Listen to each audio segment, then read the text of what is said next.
안녕하세요. 내내 의사입니다. 저는 내분비내과라는 내과의 한 분과를 전공으로 하고 있고, 현재 국내 한 종합병원에서 환자분들을 치료하고 있는 내과 전문의입니다. 내내 의사는 내분비내과 의사라는 명칭을 줄여서 저와 여러분이 읽기 쉽도록 한번 만들어 본 이름입니다. 자, 오늘은 3부 내용을 진행할 건데요. 콜레스테롤 3부 내용인데, 제가 이전에 1부와 2부 내용을 올린 적이 있는데, 그때에 대한 피드백이 내용이 너무 지루하고 말이 느리고 그런 것이 있다라는 얘기를 들어서요. 요번부터는 제 원래 말소리대로 빠르게 한번 진행해 보도록 하겠습니다. 이번엔 콜레스테롤 시리즈 3부작의 마지막 이상지질 혈증과 관련된 합병증에 대한 시간입니다. 이전 1부와 2부에 걸쳐서 설명한 혈중 콜레스테롤이 높을 때 생기는 병인 이상지질 혈증을 제때 치료하지 않으면 합병증이 발생한다고 말씀드렸었는데요. 이 합병증 중 가장 치명적인 두 가지 병, 뇌경색과 심근경색에 대해 설명을 드리겠습니다. 그리고 뇌경색과 심근경색을 왜 예방해야 하는지도 말씀드리도록 하겠습니다. 오늘 진행하고자 하는 내용에 앞서서 말씀을 드립니다. 저는 내분비내과 전문의로서 제 임상의학 분야 및 연구 분야에 대한 보다 정확하고 명쾌한 의학적 지식 이야기를 드리고 싶어서 이 콘텐츠를 제작하였습니다. 의학에는 정답이란 것은 없습니다.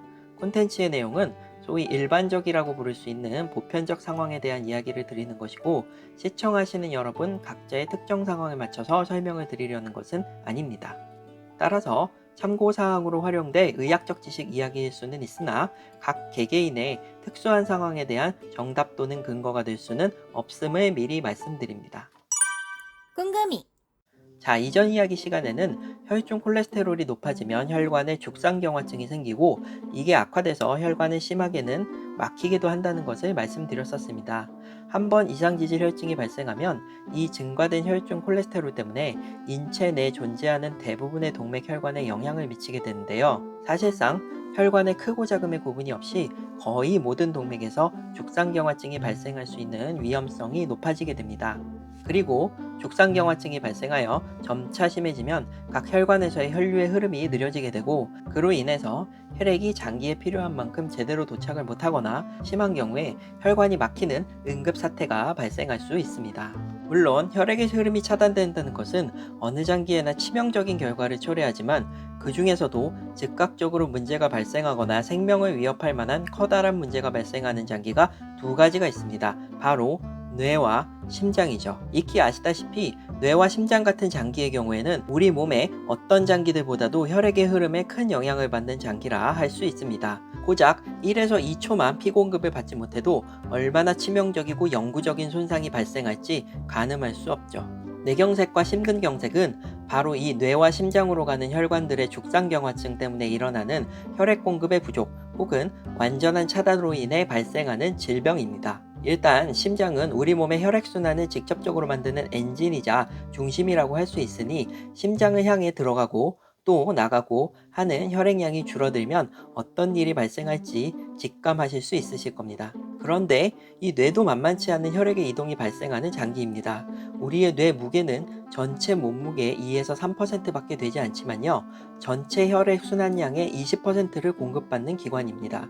그러니까 우리 몸 전체 피의 5분의 1이 뇌를 위해서 움직이고 있는 것이죠. 그런데 이렇게 어떤 장기보다도 원활한 혈액의 공급이 필요한 뇌와 심장의 혈액의 흐름이 차단되어 적절한 혈액량을 공급받지 못하면 부족한 산소와 영양소로 인해 뇌의 일부 조직 혹은 심장의 일부 조직이 손상을 받을 수 있습니다. 이때 미세한 혈액의 흐름이 차단되는 경우는 운이 좋다면 손상받은 뇌의 조직이나 심장의 조직이 별다른 문제를 일으키지 않아 모르고 넘어가는 경우가 많습니다.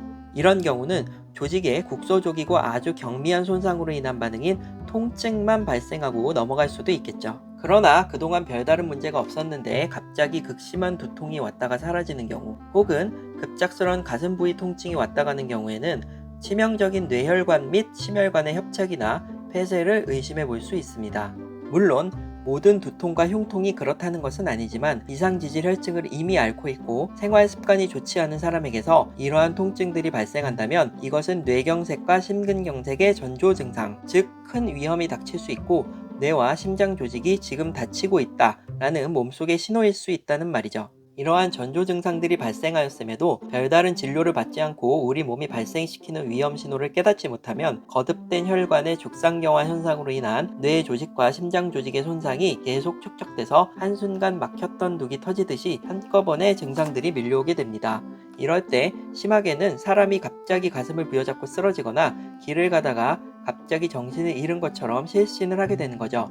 바로 심근경색과 뇌경색이 찾아오는 것입니다. 이렇게 갑작스럽게 환자 자신이 손 쓸 수 없는 상황이 닥쳤을 때 운이 좋아서 다른 사람들의 응급구조로 인해 제 시간에 응급실에 당도하여 적절한 치료를 받는다면 다행이지만 그렇지 못한 경우라면 정말 돌이킬 수 없는 결과를 초래할 수 있습니다. 만약 뇌경색으로 인해 뇌의 손상이 심해졌는데 때를 놓치게 되면 회복될 수 없는 지경에 이르게 되고 사람이 자신의 행동을 뇌에서 사지로 명령 내릴 수 없는 뇌사 상태가 발생하게 됩니다. 이런 현상이 뇌가 아닌 심장에 발생하게 되면 그대로 심정지 상태로 빠지게 되고요. 내내의사 실제 우리나라 뇌경색과 심근경색의 발병률은 절대로 낮은 수준이 아닙니다. 2020년 기준 뇌졸중 발생 예측 숫자에 따르면 우리나라 전체 인구 중 약 240명에 1명꼴로 뇌졸중이 발생하고 있으며 이 발생 예측률은 시간이 지날수록 증가하는 경향을 보이고 있습니다. 대한민국에서 뇌경색에 가장 관심이 많은 의사 선생님들이 있는 대한뇌졸중학회의 산하역학연구회에서 조사한 결과로는 현재 성인 40명 중 1명꼴은 뇌졸중을 현재 겪거나 과거 앓았었던 환자분이라고 합니다. 뇌졸중은 뇌경색과 뇌출혈을 합한 병명이지만 뇌졸중 환자가 100명 있다면 그중 75명 이상, 4분의 3 이상이 뇌경색 환자라는 점을 고려했을 때는 절대 무시할 만한 수준은 아니죠. 합성 심근경색에 대한 자료는 건강보험심사평가원이 보고한 2015년부터 2019년까지의 자료를 참고해 볼 수 있습니다. 현재까지 환자 수는 매년 증가하고 있는 추세로 2019년 기준으로는 한 해 심근경색 환자 수가 약 12만 명에 달했습니다. 연령별 분류로는 60세 이상 환자가 전체의 66% 이상을 차지했습니다. 또한 2020년 기준 전체 심근경색 관련 심장질환 환자 수가 160만 명 이상에 달했습니다. 이 말은 조금 극단적이고 자극적인 말일 수 있지만 우리나라 성인 40명 중 1명은 뇌사가 발생할 고비를 천신만고 끝에 비껴나갔다는 이야기고 그러나 현재도 그런 위험성을 안고 진료를 받고 있다는 말이고요. 30명 중 1명은 심장마비로 인한 사망 가능성의 고비를 여전히 안고 있다는 말입니다. 왜냐하면 뇌경색과 심근경색을 잘 치료받았다고 하더라도 혈관의 죽상경화증이 완전히 사라졌다고 보기는 어렵고 생활습관이 안 좋아진다던가 운이 나쁜 경우에 다시 혈관이 막힐 수 있으니까요. 그래서 이러한 뇌경색과 심근경색이 발생하지 않도록 이상지질혈증을 조기에 관리하고 혈중 콜레스테롤 가능한 낮춰 죽상경화증이 심해지지 않도록 하는 것이 가장 최선의 방책입니다. 궁금이. 그러나 최악의 경우에 질환이 발생한다면 다들 아시다시피 골든타임이 중요하기 때문에 이것이 뇌경색의 증상이겠구나 아니면 심근경색의 증상이겠구나를 빨리 알아내서 병원에 가능한 모든 이동수단을 동원해서 빠르게 이동하여 진료를 받으시는 것이 매우 중요합니다. 참고로 골든타임은 증상이 발생하는 환자를 이송하여 병원에 도착, 치료가 시작되기까지의 시간을 의미합니다. 좀 더 정확히 이야기하면 병이 생겼구나 라는 깨달음을 환자 자신이나 주변 사람이 알게 되는 시간부터가 아니라 환자가 알든 모르든 간에 증상이 발생한 시간부터를 계산해서 병원에 도착해서 진료를 받기 시작하고 침대에 누워서 약물 치료나 아니면 시술 등의 치료를 받기 시작하는 총 소요 시간을 따지는 것이 바로 골든타임이라는 것입니다. 참고로 뇌경색의 골든타임은 3시간에서 최대 4시간 30분 정도로 말씀드릴 수 있겠고 심근경색의 골든타임은 이보다 훨씬 빨라야 해서 1시간 30분 아무리 늦어도 2시간 이내에는 적절한 처치가 들어가야 합니다. 하지만 심근경색은 더 중요한 것이 발견 당시 5분 이내로 심폐소생술을 시행해야 된다는 것이죠. 이렇게 골든타임을 들어보면 병을 발견해서 치료를 하기까지 시간이 촉박해도 보통 촉박한 게 아닙니다. 단 1시간 혹은 수시간 내로 사람의 생명이 갈리는 운명에 처한다니 뇌경색과 심근경색은 너무 잔혹한 병이 아닌가 의사로서 말씀드리면서도 참 착잡한 마음입니다. 그렇다면 뇌경색과 심근경색의 골든타임을 잘 살리기 위해 가장 필요한 게 무엇일까요? 바로 증상이 생겼을 때 이게 뇌경색 혹은 심근경색 증상일 수 있겠다 하고 알아차리는 것입니다. 골든타임의 시작은 앞서 말씀드린 것처럼 증상이 발현되었을 때부터 시간이 흘러가는 것이기 때문에 시간 단축을 하려면 증상을 보자마자 긴급하게 병원으로 가려는 행동을 취하는 것이 가장 유리하기 때문이죠. 따라서 평소에 이상지질혈증을 앓고 있는 환자분이나 이상지질혈증의 위험성에 노출되어 있는 분은 이러한 뇌경색과 심근경색의 증상들을 미리 알고 계시는 것이 좋습니다. 네네 의사. 그러면 먼저 뇌경색이 발생했을 때 일어나는 증상들을 살펴보시겠습니다. 각 증상들은 다음과 같습니다. 갑자기 발생하는 의식의 장애, 그리고 어지럼증, 언어 발음의 장애, 한쪽으로 치우친 목 위부분에 혹은 목 아래 사지의 마비 증세, 걸음걸이의 장애, 시야의 장애 등이 있습니다. 그러면 각 증상들을 이제부터 자세히 말씀드리겠습니다. 먼저 갑자기 발생하는 의식의 장애 현상은 굉장히 심각한 수준으로 발생하는 증상 중 하나입니다. 일반적으로 어제 잘 자던 사람이 오늘 아침에 깨워도 일어나지 못한다던가 크게 외쳐 불러도 눈을 뜨지 않는다던가 하는 증상이 발생하면 의심을 해봐야 합니다. 정말 몸의 여러 군데를 심하게 꼬집고 거의 때리는 수준으로 깨우는 걸 시도해봐도 전혀 눈을 뜨지 않고 미동도 없는 경우에 매우 응급한 상황일 수 있습니다. 이 증상의 문제점은 도대체 언제부터 의식의 장애가 생긴 건지 알 수 없는 경우가 대부분이라는 것입니다. 즉, 발견 당시가 골든타임의 시작이라고 볼 수가 없고 엄청 시간이 흐른 경우가 될 수 있다는 게 정말 큰 문제입니다. 따라서 이런 상황이 발생하면 이유를 불문하고 응급실로 빨리 환자를 태워보내야 할 수 있습니다. 갑자기 심하게 발생하는 어지럼증도 뇌경색의 전조 증상일 수 있어 가벼이 넘기시면 안 됩니다. 그런데 이 어지럼증이 어떤 양상인지를 먼저 따져야 합니다. 뇌경색 등으로 인한 뇌의 문제로 인한 어지럼증인지 혈압이나 다른 문제로 생기는 어지럼증인지 구별을 해야 되기 때문이죠. 어려운 말로 신경과 등 의료계에서는 어지럼증을 중추성인지 말초성인지 구분해야 한다고 말합니다. 그리고 이 중에 중추성 어지럼증이 주로 뇌경색 같은 뇌의 응급 상황과 맞물려 있는 경우가 많습니다. 일반적으로는 갑자기 멀미하는 듯한 어지럼증을 느끼면서 두통을 같이 동반하면서 몸에 힘이 쫙 빠지는 듯한 느낌이 들면 중추성 어지럼증에 가깝습니다.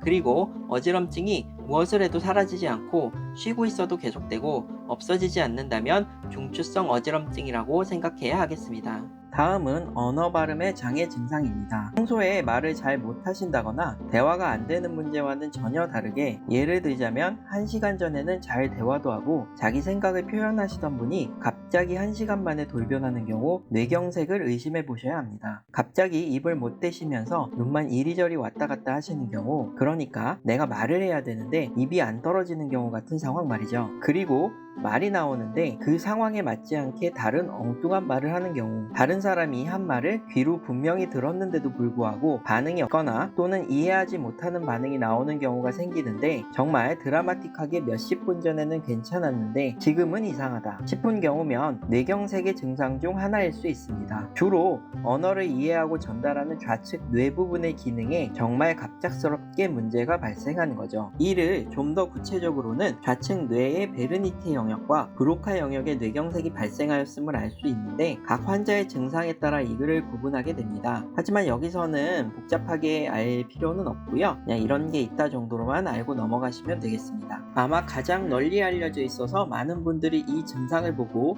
이건 뇌경색이다 하고 병원에 급히 가야 한다 라고 알고 계실 텐데요. 바로 몸의 편측 한쪽의 부분이 목을 기준으로 해서 목의 위 혹은 아랫부분 모두 잘 움직여지지 않는 증상을 말합니다. 뇌경색, 즉 뇌졸중을 예전 어르신들의 말씀으로는 중풍이라고 하면서 반신불수라는 말을 했었죠. 그 말 그대로 왼쪽이나 오른쪽 한쪽 방향으로 얼굴부터 팔, 다리까지 전부 마비 상태가 오는 증상을 일컫습니다. 구체적으로 손과 발에 힘이 들어가지 않아서 수시간 전에는 물건을 잡거나 옮기는 일에 아무런 문제가 없었던 분이 갑자기 숟가락 컵 같은 것을 잘 쥐지 못하고 떨어뜨리고 하는 문제가 생기죠. 얼굴에 대칭적인 표정을 짓는 것을 전혀 못하고 한쪽 눈만 찡그리거나 한쪽 입술만 비틀린 표정을 짓기도 하고요. 여기에 아까 말씀드렸던 말을 잘 못하는 언어라거나 대화를 못하는 언어장애가 동시에 생긴다면 뇌경색을 꼭 의심해 보셔야 합니다. 걸음걸이가 이상해지는 증상도 상당히 특징적이고 알아보기 쉬운 뇌경색의 증상 중 하나입니다. 일어나서 막 걸으려고 하는데 잘 걸어지지 않고 몸이 한쪽으로 기울면서 비틀비틀 걷거나 팔다리에 힘이 쭉 빠지면서 걸음걸이가 제대로 되지 않고 쓰러지는 증상을 보입니다.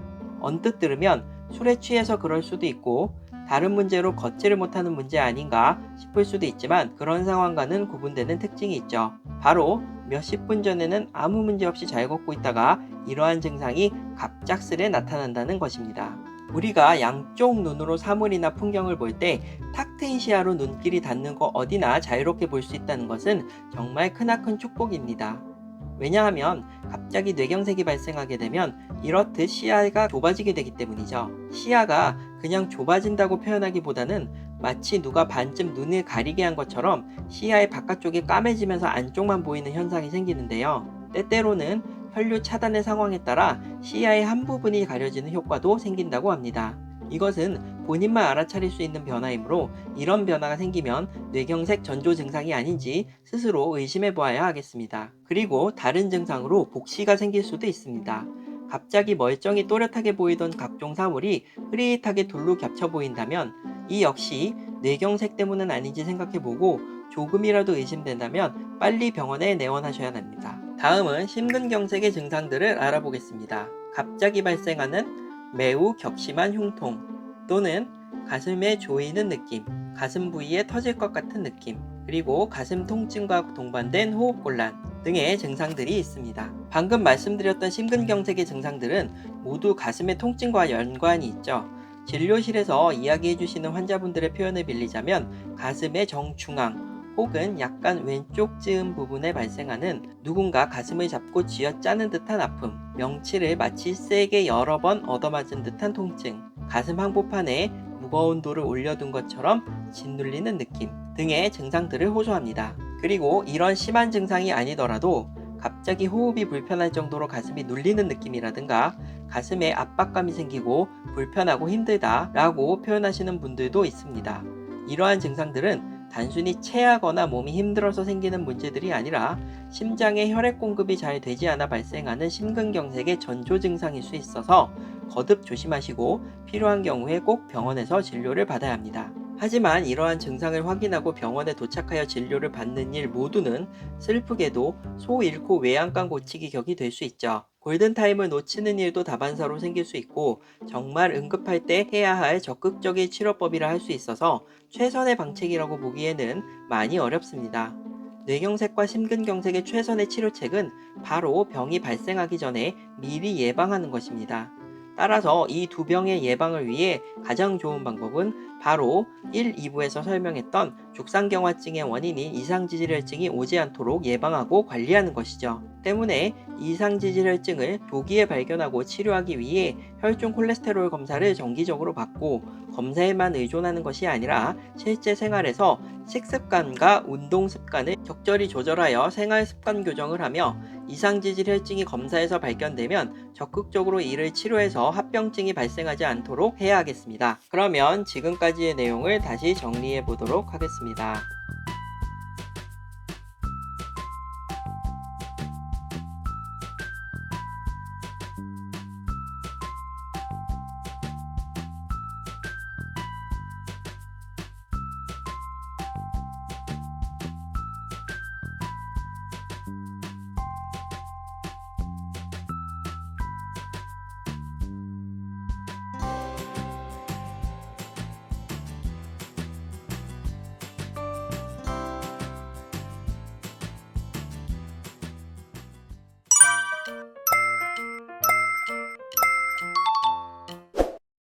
오늘도 유익한 시간이 되셨나요? 이번까지의 내용으로 콜레스테롤과 이상지질혈증 그리고 그와 관련된 합병증인 뇌경색과 심근경색까지 설명을 드렸는데요. 총 3부에 걸쳐 정말 긴 시간 동안 다소 어려운 내용을 듣고 이해하시느라 정말 수고 많으셨습니다. 다음번 명쾌하고 유익한 이야기 시간에는 혈중 콜레스테롤을 잘 치료받는 법을 먼저 설명드리고요. 그 후에 차례대로 실생활에서 혈중 콜레스테롤을 줄일 수 있는 방법들을 알려드리고 그 방법들을 통해 기상지질혈증에서 탈출할 수 있는 비결까지 알려드리도록 하겠습니다. 항상 제 방송을 들어주시는 여러분들께 깊은 감사를 드리며 부디 건강을 챙기는 유익한 시간이 되셨으면 합니다. 감사합니다.